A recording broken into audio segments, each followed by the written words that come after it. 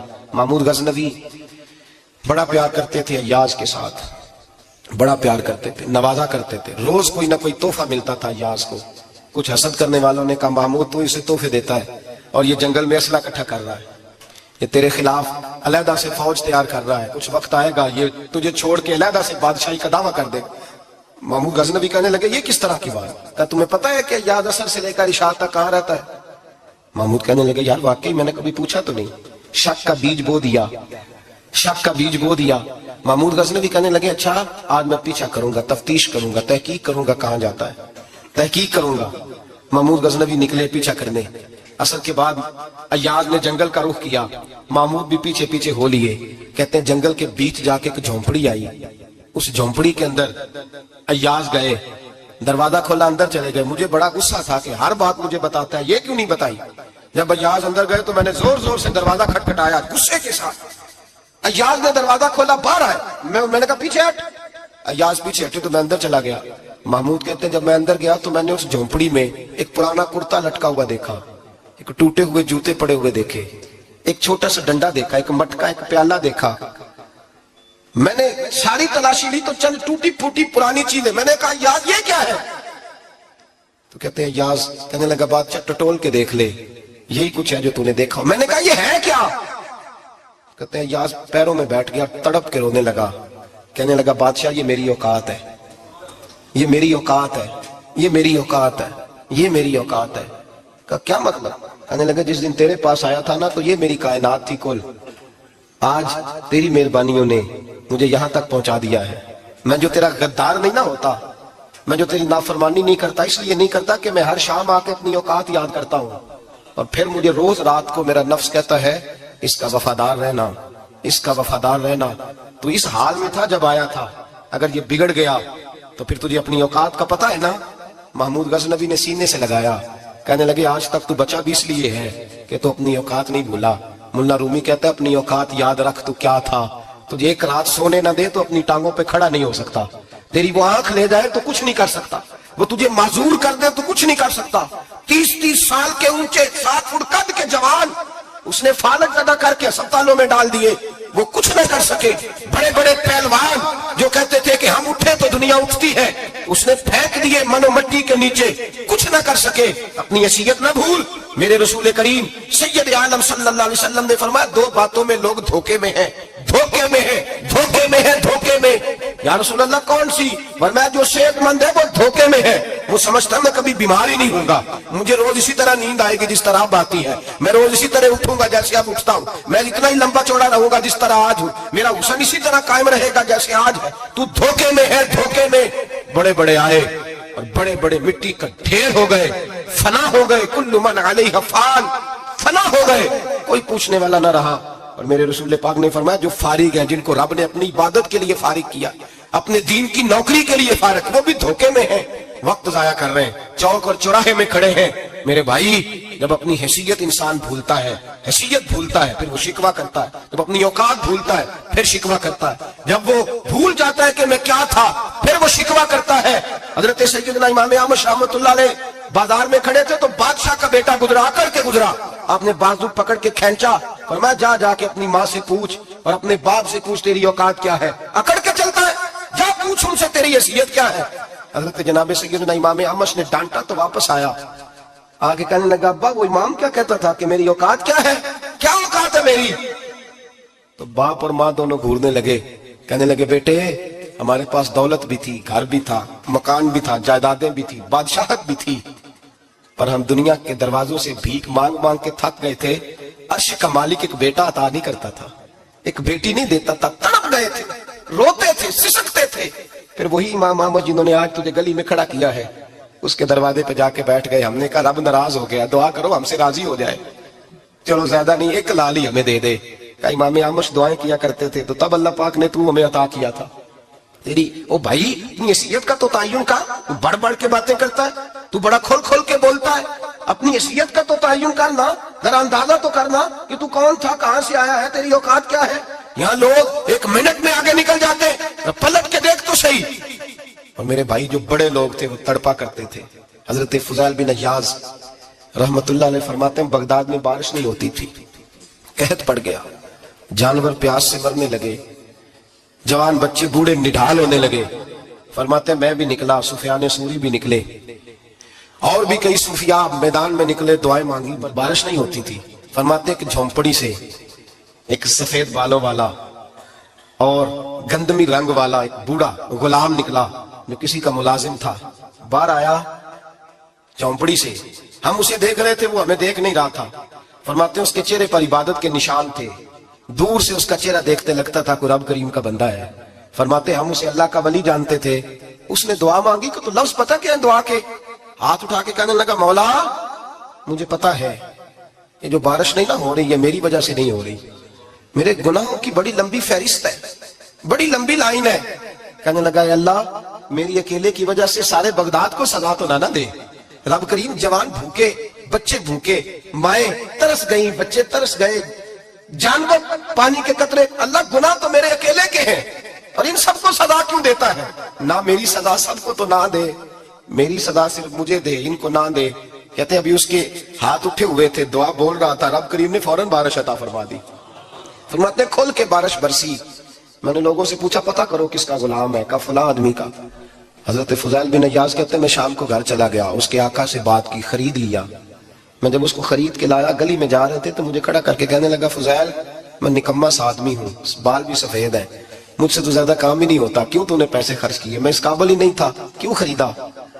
تو حضرت فضیل ابن عیاض کہتے ہیں میں نے اس کو کہا کل جو تو نے دعا مانگی تھی تو نہیں دیکھ رہا تھا, ہم دیکھ رہے تھے, تو مقبول ہے رب کریم کی بارگاہ کا, تجھے اس لیے خرید کے لایا ہوں تو مقبول ہے. کہتے ہیں یہ لفظ سنے تو ٹھہر گئے. وہ کہنے لگے اچھا آقا مجھے 5 منٹ کا وقت ملے گا.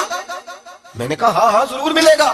کہتے ہیں انہوں نے وہی نماز کی نیت باندھ لی, 2 رکعتیں پڑھی اور 2 رکعتیں پڑھ کے ہاتھ اٹھائے, کہنے لگے مولا تیرا اور میرا راز تھا, تو نے راز کیوں کھولا. اللہ مسترنا بستری کل جمیل, یا اللہ تیرے پاس پیارے پیارے پردے ہیں, کہ پردہ مجھے عطا کر دے, مجھے اپنا رکھ, مجھے لوگوں کے سامنے میرے پردے نہ کھول. آپ فرماتے ہیں یہ کہہ کہ وہ زمین پہ بیٹھے کلمہ شہادت پڑھا, ان کی روح پرواز کر گئی. میرے بھائی جو زیادہ پرہیزگار تھے, جو بڑے رب کریم کے بندے تھے, ان کے تو آنسو خشک نہیں ہوتے, وہ تو تڑپا کرتے, صبح شامیں ان کی روح کے گزرتے تھے, اور رب کریم کی ناراضگی سے ڈرتے تھے. وہ کہتے تھے مالک کہیں ناراض نہ ہو جائے, کہیں بگڑ نہ جائے. میرے رسول کریم صلی اللہ علیہ وسلم کے صحابی کہتے ہیں ایک جنگ سے خوشخبری آئی, تو جو خوشخبری لانے والے تھے وہ حضرت عمر فاروق رضی اللہ تعالیٰ عنہ کے پاس پہنچے خوشخبری دینے. حضرت عمر رضی اللہ تعالیٰ عنہ کھڑے تھے, صحابی نے آ کے کہا عمر مبارک ہو. جناب عمر کچھ لوگوں سے گفتگو کر رہے تھے, بات چیت جاری تھی, کہا مبارک ہو فتح ہو گئی. حضرت عمر کہنے لگے ٹھہر تو جا, اس سے تو بات کر لینے دے جس سے کر رہا ہوں. کہنا ٹھہر تو جا. تو جو پیچھے کھڑے تھے وہ شرمندہ ہو گئے. اتنی سی بات ہے نا, چودھری تو بندہ بنتا ہی تب ہے جب 5-10 کی ایک دن کے اندر بےزتی کر لے. پڑھا لکھا تو بنتا ہی تب ہے جو 10-15 کو جاہل کہہ لے. تو بڑا تو بنتا ہی تب ہے جو 5-6 کو نیچا دکھا لے. تو یہ ہماری ڈگریوں کا تو مزاج ہی بڑا مختلف ہے. ہم تو اذہان والے ہوتے ہی تب ہیں جب کچھ چھوٹا ہوگا تو ہم بڑے ہوں گے نا. ہم تو چاہتے ہیں ہمیں کچھ چھوٹا ملے, کسی کو چھوٹا کر کے اس کے قد پہ سوار ہو کے بڑا ہونا چاہتے ہیں. اتنی سی بات تھی کہ ٹھہر جانا یار, پہلے اس کی تو سن لینے دے. وہ شرمندہ ہو گئے صاحب. جب وہ شرمندہ ہو گئے تو سیدنا فاروق اعظم دوڑے گئے. صحابہ کہتے ہیں گارا تھا, کیچڑ تھا, اس گارے میں سر رکھا, سجدہ کرنے لگے, اٹھے, کہنے لگے مولا اپنے عمر سے ناراض نہ ہو جانا, یہ کل تک اون چرایا کرتا تھا, آج تیری مخلوق کو شرمندہ کرنے لگ گیا ہے, یہ اپنی حیثیت ہی بھول گیا, اسے خبر ہی نہیں کہ یہ کیا تھا, یہ آج تیری مخلوق کو شرمندہ کرتا ہے. اللہ اپنے عمر سے ناراض نہ ہو جانا. وہ شخص کہتے ہیں پیچھے آ کے کھڑا رو رہا ہوں. میں نے کہا عمر کیا کر رہے ہو؟ فرمایا نہیں یار میں نے تجھے شرمندہ کیا ہے, یہ میں بھول گیا تھا کہ میں کیا ہوں. بھائی اپنی حیثیت کا تعین کریں, آؤ آج اپنی حیثیت کا تعین کریں, دیکھیں ہم کہاں تھے کہاں بیٹھے, پلٹ کے دیکھیں کیا تھے ہم کیا ہیں, راتیں کہاں گزرتی ہیں صبح کہاں بیتتی ہیں. ایک لمحے کے لیے پلٹ کر اپنے ظلم زیادتیاں جھوٹ غیبتیں بے حیائیاں اپنی زندگی کے امور کا اگر ہم یک نظر جائزہ لیں, پیچھے پلٹ کے دیکھیں تو حضرت جناب سیدنا غوث اعظم جیلانی رضی اللہ تعالیٰ عنہ فرمایا کرتے تھے اگر لوگ اپنے گناہ یاد کریں تو وہ پریشان ہو جائیں کہ ہمیں پانی کا قطرہ کیوں مل رہا ہے, اگر اپنی غلطیاں یاد کریں تو انہیں احساس ہو کہ ان کا سانس کیسے چل رہا ہے. بھائی اگلی بات سنو گے تو اور حیران ہو جاؤ گے. حضرت غوث اعظم رضی اللہ تعالیٰ عنہ فرمایا کرتے کہ اب خیال آتا ہے, اب سوچ آتی ہے کہ رب کریم نے کتنی ڈھیل دی ہوئی ہے.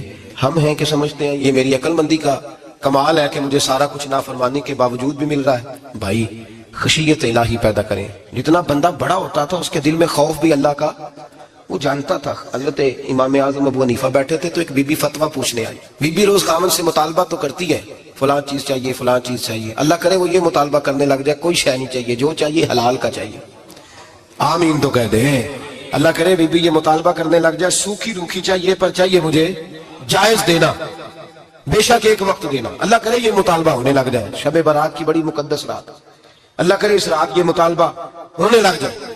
ایک بی بی آئی خاتون چرخہ کاٹتی ہے سوت بناتی ہے. حضرت امام صاحب سے مسئلہ پوچھنے آئے. کیا مسئلہ پوچھا اس نے؟ کہنے لگی حضرت جی میں نا رات کو اپنی چھت پہ بیٹھ کے چرخہ کاٹتی ہوں سوت بناتی ہوں, 14ویں رات کا چاند جب چڑھا ہوتا ہے تو اس کی روشنی میں چرخہ کاٹتی ہوں. کئی دفعہ نا بادشاہ کا لشکر میری گلی سے گزرتا ہے, بڑے بڑے لالٹین انہوں نے پکڑے ہوتے ہیں, بڑے بڑے روشن دان, بڑی بڑی ان کے اندر روشنی ہوتی ہے. تو حضرت جی کئی دفعہ نا وہ جب گزرتے ہیں تو ان کی روشنی میں بھی میں کچھ سوت بنا لیتی ہوں. مسئلہ یہ پوچھنا تھا کہ اس روشنی میں جو سوت بناتی ہوں اس کی کمائی میرے لیے جائز ہے کہ ناجائز ہے؟ اس کی روشنی میں حضرت امام اعظم نے اللہ اکبر کا اور چھم چھم آنسو گرنے لگے. حضرت امام صاحب نے اپنا گریبان پکڑا اور کھینچا, قمیض پھٹ گئی. کہنے لگے بی بی مسئلہ چھوڑ, تو پہلے بتا تو ہے کون, کہاں سے آئی ہے, کون ہے, بتا. تو کہنے لگی میں حضرت بشر حافی کی ہمشیرہ ہوں, میں حضرت بشر حافی کو جو درویش ننگے پیدے پھرتا رہتا بغداد کی گلیوں میں, میں سزیم بھائی کی بہن ہوں, بشر حافی کی ہمشیرہ ہوں. تو حضرت امام اعظم فرمانے لگے کوئی اور بی بی آتی تو اس کے لیے جائز تھا, کیونکہ وہ جان بوجھ کے تو کسی کی روشنی نہیں استعمال کرتی, خود آتی ہے. کوئی اور آتی تو جائز تھا, تیرا مقام بڑا ہے, تیرے لیے جائز نہیں. یہ جائز نہیں تو اپنی حیثیت کا تعین کر, یہ تیرے لیے درست نہیں. بھائی بڑا تو تب ہوگا جب تیری احتیاط بڑی ہو جائے گی, بڑا تب ہوگا جب تیرا تقوی بڑا ہو جائے گا, بڑا تو تب ہوگا جب تو حلال حرام کے معاملے میں باریک باریک چیز کا خیال رکھے گا. اور اگر تو کہ خیر ہے دیکھی جائے گی, ساری دنیا کر رہی ہے, ساری زمانہ کر رہا ہے, فلاں بھی کر رہا ہے, تو خدا کے بندے یہ کس طرح کا معاملہ ہے, یہ کس طرح کی جمہوریت ہے؟ اپنے آپ کو سمجھائیں میرے عزیز, خشیت والی زندگی پیدا کریں, تقوی والی زندگی پیدا کریں. ہم لوگ ایسا وقت گزار رہے ہیں, اور یہ یاد رکھنا ہمیشہ انسان دنیا میں آتے ہیں, اس شہر کے بہت سارے لوگ ہو گزرے, علماء, مشائخ, صوفیاء, تاجر, زمیندار, آپ کسی بھی شعبے میں ٹٹولیں گے تو آپ کو کئی نام ملیں گے. اس شہر محبت کے ڈھیروں لوگ ہو گزرے, اور یہ کہانی ہر شہر کی ہے. آج میں اور آپ یہاں بستے ہیں, کچھ وقت کے بعد ہم داستان ہوں گے. امام شافعی رحمۃ اللہ علیہ فرماتے ہیں میں ایک شہر سے گزر رہا تھا تو میرے پیر کو ٹھوکر لگی, میں نے زمین کھودی تو ایک کھوپڑی نکلی تو اس کے اوپر تاج بھی تھا. فرماتے ہیں میں نے شہر کے لوگوں سے پوچھا یہ کیا ہے, تو کہنے لگے یہ بادشاہوں کا قبرستان ہے, اس میں غریب دفن تو نہیں ہو سکتا تھا, دفن تو بادشاہوں کا خاندان ہے, لیکن افسوس کی بات یہ ہے کہ یہاں مٹی ڈالنے کوئی نہیں آتا. اب یہ سیدھی سڑک بن گیا. بھائی کبھی پلٹ کے دیکھ, ہزاروں لوگ آئے, اس روڈ سے کروڑوں لوگ گزرے اور منزل کو چلے گئے, لوگوں نے یاد نہیں رکھا. آپ اپنے حصے کا عمل کرنے آئے, ٹھیکیدار نہیں ہے کوئی اپنی اولاد کا, بال بچے کا, بہن بھائی کا. حق ضرور ہے, ان کے لیے محنت ضرور کرے گا, لیکن اس کو یہ اجازت نہیں ہے کہ وہ کہے کہ میں اب بڑا ذمہ دار ہوں تو میں نے 20 کروڑ بینک بھر کے جانا ہے. حضرت عمر بن عبدالعزیز